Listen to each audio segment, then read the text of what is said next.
Hello friends, you're all welcomed at SSC Golden Gyan YouTube channel.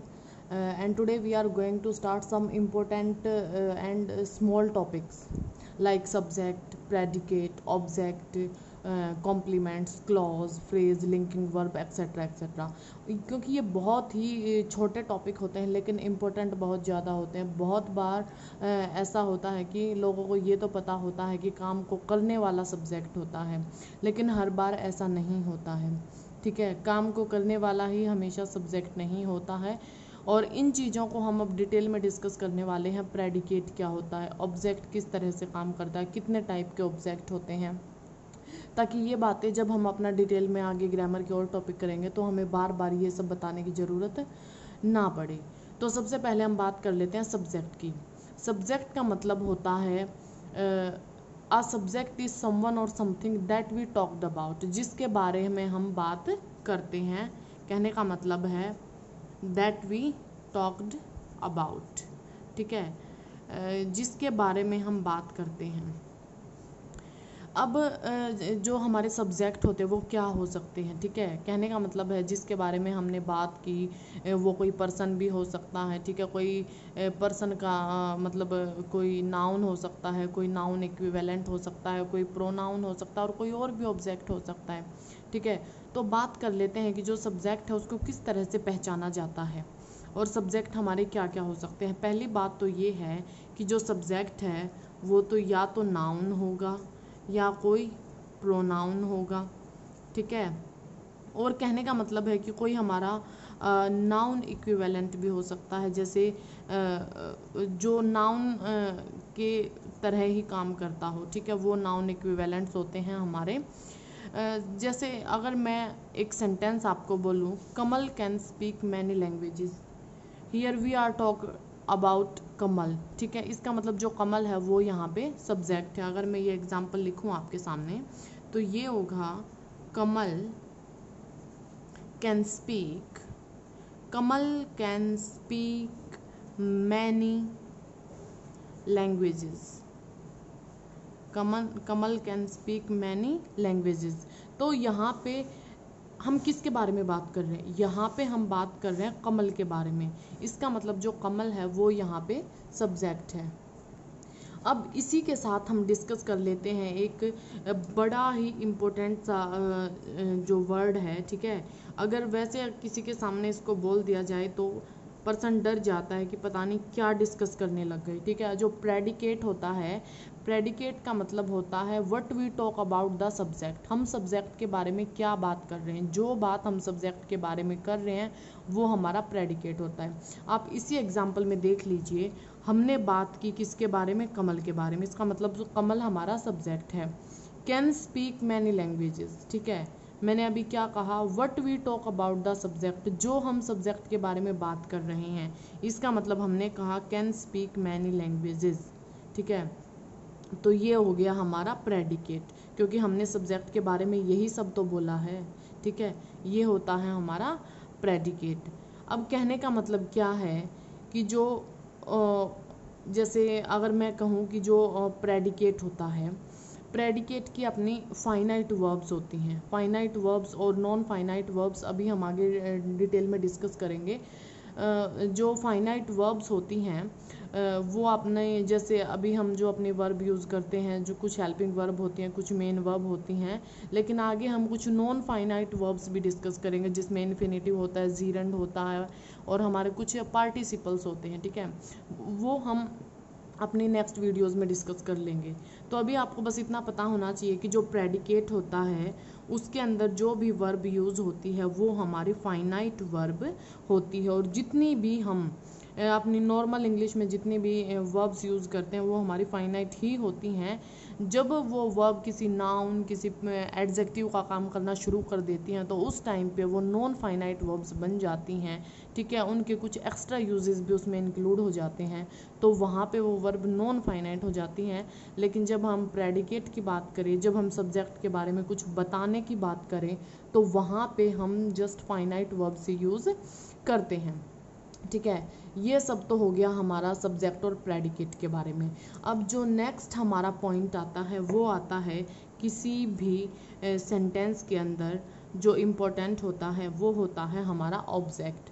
Object का मतलब क्या होता है, ठीक है, ऑब्जेक्ट का मतलब क्या होता है? ऑब्जेक्ट का मतलब कुछ कोई ऐसा पर्सन या कोई ऐसी चीज़ जो सब्जेक्ट ने जो एक्शन किया है उसके इफ़ेक्ट को रिसीव करे, ठीक है। एन ऑब्जेक्ट इज समवन और something that receives the effect of the action performed by a subject. Subject ने जो भी काम किया है उसका इफेक्ट ऑब्जेक्ट पे पड़ता है, ठीक है। तो वो हमारा ऑब्जेक्ट होता है। जो ऑब्जेक्ट होता है वो हमारा व्हाट या हुम का रिप्लाई होता है। लेकिन कब? पहली बात तो जो हमारे ऑब्जेक्ट होते हैं वो हमारे दो टाइप के होते हैं।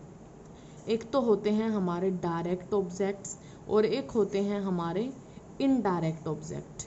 जो हमारे डायरेक्ट ऑब्जेक्ट होते हैं वो हमारी फाइनाइट वर्ब का डायरेक्ट इफेक्ट रिसीव करते हैं और वो हमारे व्हाट या हुम के रिप्लाई होते हैं। जब हम उस क्वेश्चन को रीड करेंगे, जब हम उस सेंटेंस को रीड करेंगे तो हमारे मन में अपने आप से एक क्वेश्चन जनरेट होगा व्हाट या हुम, ठीक है।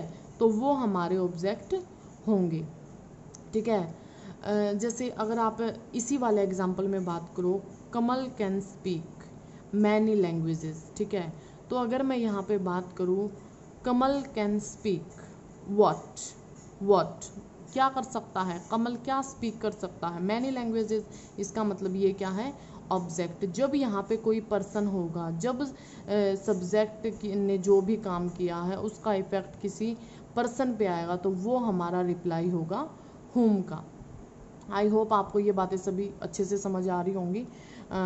थोड़ा सा कंसंट्रेट करके चीज़ों को पकड़ने की कोशिश कीजिए। बहुत ही इजी हैं, इतना मुश्किल इनमें कुछ भी नहीं है जितना लोगों ने हवा बना रखा है इंग्लिश के बारे में, ठीक है। बाकी बहुत ही अच्छा है सब कुछ, इतना कुछ डिफ़िकल्ट है नहीं। थोड़ा सा बस अपने मन में इच्छा होनी चाहिए चीज़ों को सीखने की, हर कोई ईजिली सीख जाता है, ठीक है। तो बात हो गई हमारी डायरेक्ट ऑब्जेक्ट की और इनडायरेक्ट ऑब्जेक्ट की। इनडायरेक्ट ऑब्जेक्ट का क्या मतलब है? इनडायरेक्ट ऑब्जेक्ट का मतलब है कि बहुत बार ऐसा होता है कि हमारे सेंटेंस में दो ऑब्जेक्ट होते हैं। बहुत बार ऐसा होता है कि हमारे सेंटेंस में दो ऑब्जेक्ट होते हैं, ठीक है। एक डायरेक्ट ऑब्जेक्ट होता है और एक इनडायरेक्ट ऑब्जेक्ट होता है। इस चीज़ को हम एक एग्जांपल से समझेंगे। फॉर एग्जांपल मैं एक सेंटेंस लिखती हूँ, कमल gave them a basket। Kamal gave them a basket। अब आपको मैं बता दूं कि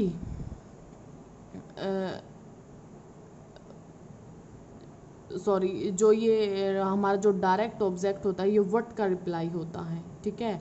और जो इनडायरेक्ट ऑब्जेक्ट होता है ये हमारा हुम का रिप्लाई होता है। ये मैंने दोनों एक साथ मैं यहाँ पे ये सोच के बता गई कि जो ऑब्जेक्ट होते हैं वो व्हाट या हुम के रिप्लाई होते हैं, लेकिन जो डायरेक्ट ऑब्जेक्ट होते हैं वो व्हाट का रिप्लाई होते हैं और जो इनडायरेक्ट होते हैं वो हुम का रिप्लाई होते हैं, ठीक है। तो अगर हम बात करें, Kamal gave them a basket.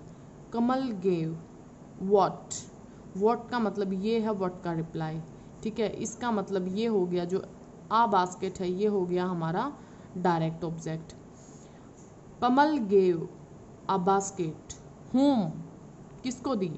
Question तो जनरेट हम करेंगे ना, किसको दी? इसका मतलब ये है हमारा इनडायरेक्ट ऑब्जेक्ट, ये है हमारा इनडायरेक्ट ऑब्जेक्ट। तो इस तरह से हमारे जो ऑब्जेक्ट होते हैं वो डायरेक्ट और इनडायरेक्ट होते हैं, ठीक है। तो जो डायरेक्ट ऑब्जेक्ट होते हैं वो हमारी जो फाइनाइट वर्ब हमने यहाँ पे यूज़ कर रखी होती है उसके डायरेक्ट ऑब्जेक्ट होते हैं, ठीक है। कमल गेव व्हाट अ बास्केट, ठीक है। और यहाँ पे हमने इनडायरेक्ट का जब हमने रिप्लाई मांगा हुम, किसको दी, तो इसका मतलब देम, ये हमारा इनडायरेक्ट ऑब्जेक्ट होगा, ठीक है। उम्मीद करती हूँ आपको सब्जेक्ट, प्रेडिकेट और ऑब्जेक्ट अच्छी तरह से समझ में आए होंगे।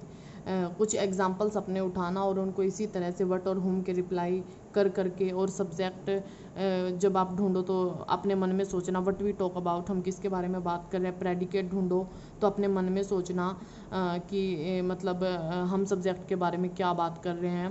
What we talk about the subject. और जब ऑब्जेक्ट के बारे में सोचो तो सोचना कि व्हाट का रिप्लाई है तो ये डायरेक्ट ऑब्जेक्ट, और हुम का रिप्लाई है तो ये इनडायरेक्ट ऑब्जेक्ट है। इस तरह से आपको सब्जेक्ट प्रेडिकेट ऑब्जेक्ट ढूंढने में किसी भी सेंटेंस में बहुत ज़्यादा हेल्प मिलने वाली है। बहुत बार एग्ज़ाम में ऐसा होता है कि जो हमारा सेंटेंस होता है उसके सब्जेक्ट को ही गायब कर दिया जाता है और हमें पता भी नहीं चल पाता, हमें वो सेंटेंस पढ़ने में बहुत ही अच्छा लग रहा होता है। ठीक है, कई बार जो हमारे हरियाणा स्टेट्स के जो एग्ज़ाम होते हैं या कोई और जो लो लेवल की पोस्ट के लिए जो एग्ज़ाम होते हैं, तो उनमें तो जो जनरल इंग्लिश इतनी लो लेवल तक पूछी जाती है कि उसमें तो कई बार यही पूछ लिया जाता है कि इसमें डायरेक्ट ऑब्जेक्ट और इनडायरेक्ट ऑब्जेक्ट क्या है। तो इस चीज़ की नॉलेज आपको होनी बहुत ही ज़रूरी है। उम्मीद करती हूँ आपको ये वीडियो बहुत ही पसंद आया होगा। अगर पसंद आया तो लाइक कीजिए, शेयर कीजिए, चैनल को सब्सक्राइब कीजिए और हमारे आने वाले वीडियोज़ के लिए बेल आइकन को प्लीज़ ज़रूर दबाइएगा। Thank you friends.